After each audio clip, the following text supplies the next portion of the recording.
আসসালামু আলাইকুম এভরিওয়ান, কেমন আছেন সবাই? আশা করছি সবাই ভালো আছেন, সুস্থ আছেন। আপনাদের এত রিকোয়েস্ট এবং কমেন্টের জন্য ফাইনালি এই 6 বছর পুরাতন আইফোন 12 প্রো নিয়ে আবার এই 2026 সালে এসে ভিডিও করতে হচ্ছে। অ্যান্ড আপনাদের কথা চিন্তা করে টেস্টিং পারপাসে ফোনটা যখন আমি হাতে পেলাম তখন থেকে ফোনটা ব্যবহার করে কিছু জিনিসে আমি এতটা সারপ্রাইজ হয়েছি যে এই 35-40 হাজার টাকা বাজেট সেগমেন্টে 6 বছর পুরাতন ফোনও কিছু জায়গায় এত ভালো রেজাল্ট দিচ্ছে। অ্যান্ড কিছু জায়গায় আবার এমন প্রবলেম রয়েছে যেটা ফেস করলে অনেকেই কিন্তু এই ফোনটা কেনার সিদ্ধান্ত থেকে দূরে সরে যাবেন।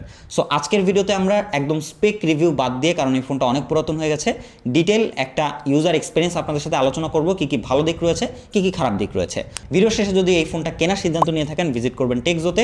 তাদের কাছে এই আইফোন সহ আরও আইফোনের সকল মডেল আপনারা অ্যাভেলেবেল পাবেন, নতুন পুরাতন। অবশ্যই ভিজিট করতে পারেন টেকজোর ফেসবুক পেজে অথবা তাদের যমুনা ফিচার পার্কের আউটলেটে।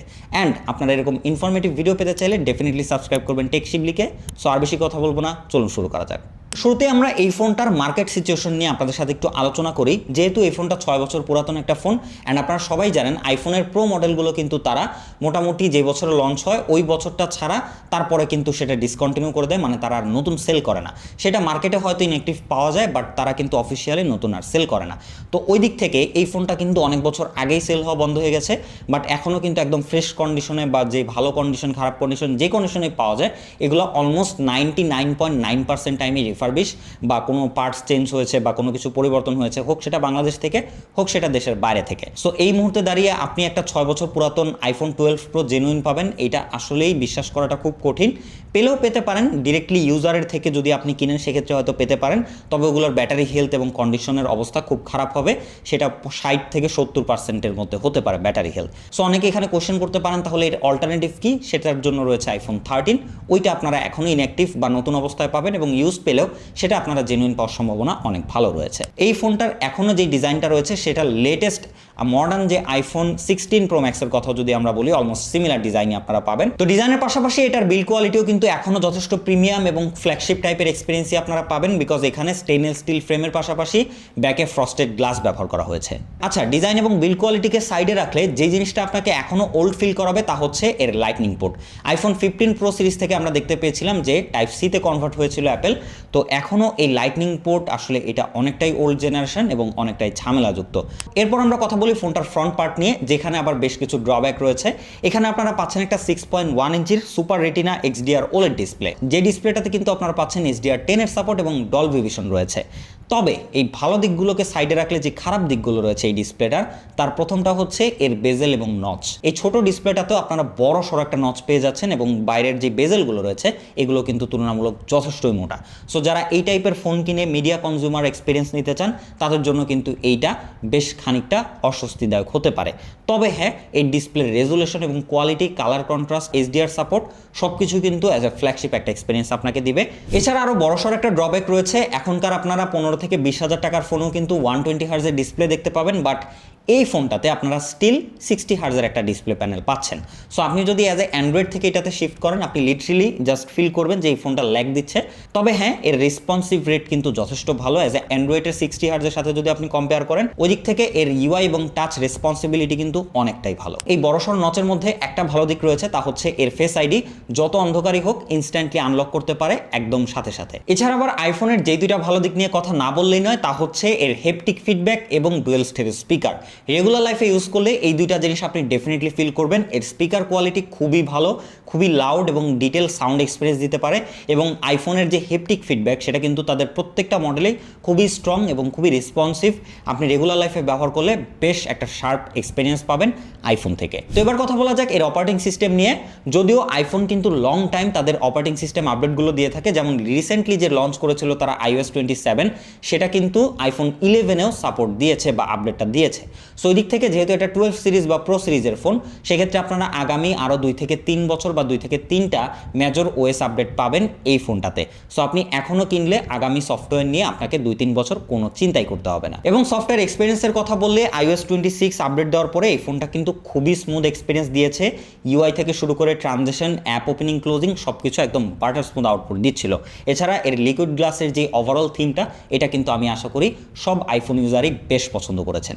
র্যাম এবং স্টোরেজের কথা বললে প্রো ভেরিয়েন্ট হয়, এটাতে আপনারা 6 GB র্যামের পাশাপাশি স্টোরেজ আপনার পকেটের উপরে ডিপেন্ড করে যত টাকা খরচ করবেন তত স্টোরেজ নিতে পারবেন। এবং এই 6 GB র্যাম অ্যাকচুয়ালি যদি আমরা প্র্যাকটিক্যাল লাইফ এক্সপিরিয়েন্সের কথা বলি, সেটা অনেক অ্যান্ড্রয়েডের 12 GB থেকেও হয়তো বেটার এক্সপিরিয়েন্স দিতে পারে। এটা দিয়ে স্টিল আপনি যত রকম হেভি অ্যাপ্লিকেশন এক্সিস্ট করে সব কিছু ব্যবহার করতে পারবেন একদম স্মুথলি, লং টাইম ব্যবহার করতে পারবেন। তার পাশাপাশি আপনারা অনেকগুলো অ্যাপ্লিকেশন ব্যাকগ্রাউন্ডে মাল্টিটাস্কিংও করতে পারবেন। কোনো রকম ল্যাগ বা রিলোডের দেখা আপনারা পাবেন না এই আইফোন ব্যবহার করলে, বিকজ তাদের এই র্যাম এবং স্টোরেজ সেগমেন্টটা খুবই অপটিমাইজ থাকে ফোনের সাথে, যার জন্য অল্প র্যাম হওয়া সত্ত্বেও কিন্তু তাদের এক্সপিরিয়েন্স খুবই ভালো পাওয়া যায়। পারফরমেন্স সেগমেন্টে এই 12 প্রোতে আপনারা অ্যাপেলের A14 বায়োনিক চিপ পাবেন, যেটা কিন্তু একটা 5 ন্যানোমিটার আর্কিটেকচার বিল্ড করা প্রসেসর। তো এইটাকে কিন্তু খুব একটা পুরাতন প্রসেসর বলা যাচ্ছে না, কারণ 5 ন্যানোমিটার আর্কিটেকচার আপনি বুঝতেই পারছেন, এখনও অ্যান্ড্রয়েডের এই টাইপের যেই ফোনগুলো বের হয় ওগুলোতে মোটামুটি এই 4-5 nm এর প্রসেসরই ব্যবহার করা হয়।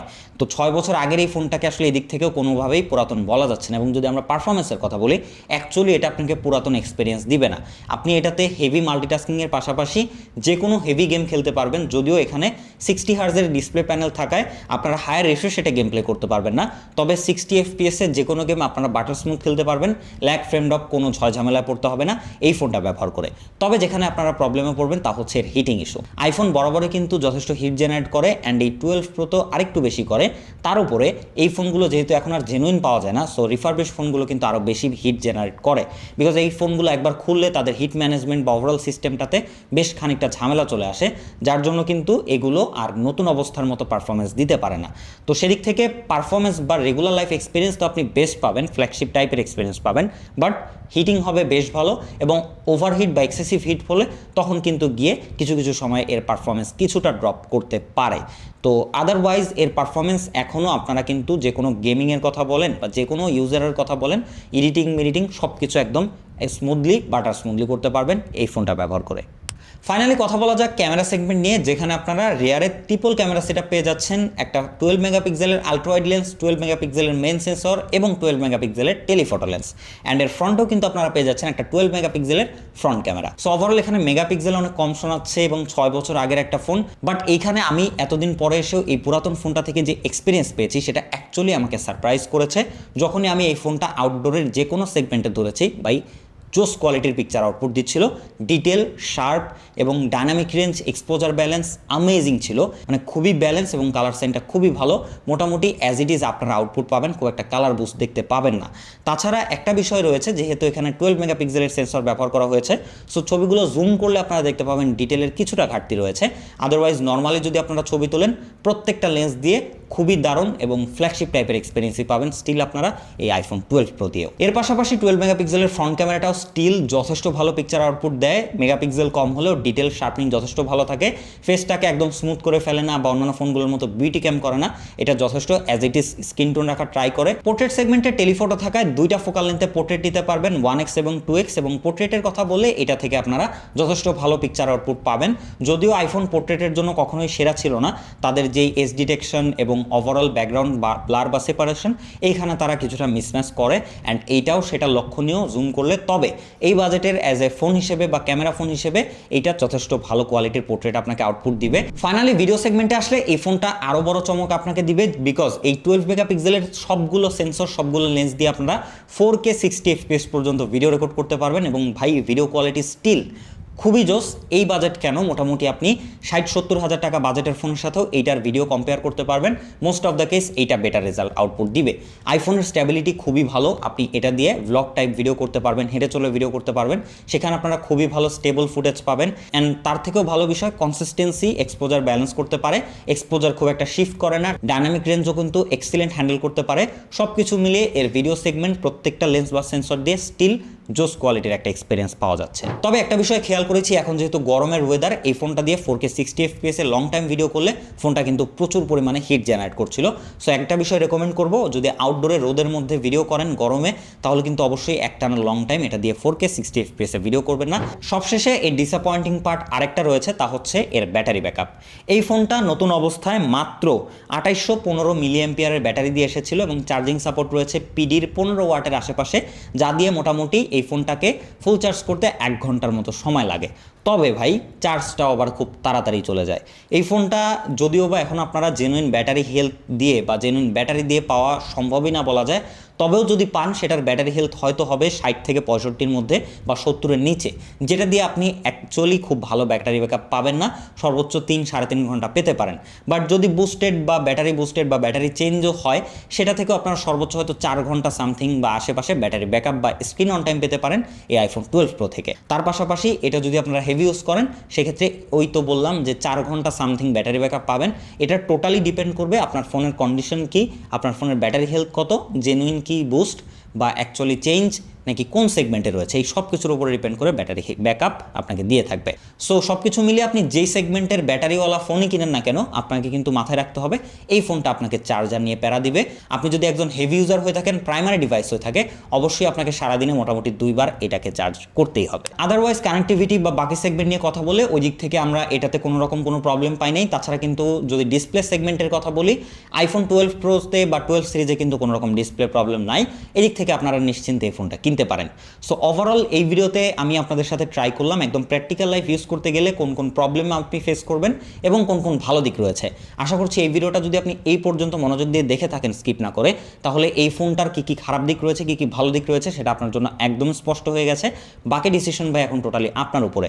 আপনি যদি এর খারাপ দিকগুলোকে কনসিডার করে এই ফোনটাকে নিতে চান, তাহলে এই বাজেটে 35 থেকে 40 হাজার টাকায় ফোনটা আপনি নিতে পারেন। তবে আমি রেকমেন্ড করব এখানে যে আপনারা যদি বেটার একটা এক্সপেরিয়েন্স চান এই বাজেট সেগমেন্টে, তাহলে আইফোন 12 প্রো না নিয়ে আইফোন 13-এর দিকে যাওয়ার। শুধুমাত্র একটা টেলিফটো লেন্সকে যদি আপনি স্কিপ করতে পারেন, 13 ইজ এ বেস্ট অপশন এই বাজেটে। বাকি ডিসিশন ভাই আপনার উপরে। দেখা হবে নেক্সট কোনো ভিডিওতে। সে পর্যন্ত ভালো থাকবেন, সুস্থ থাকবেন। আসসালামু আলাইকুম।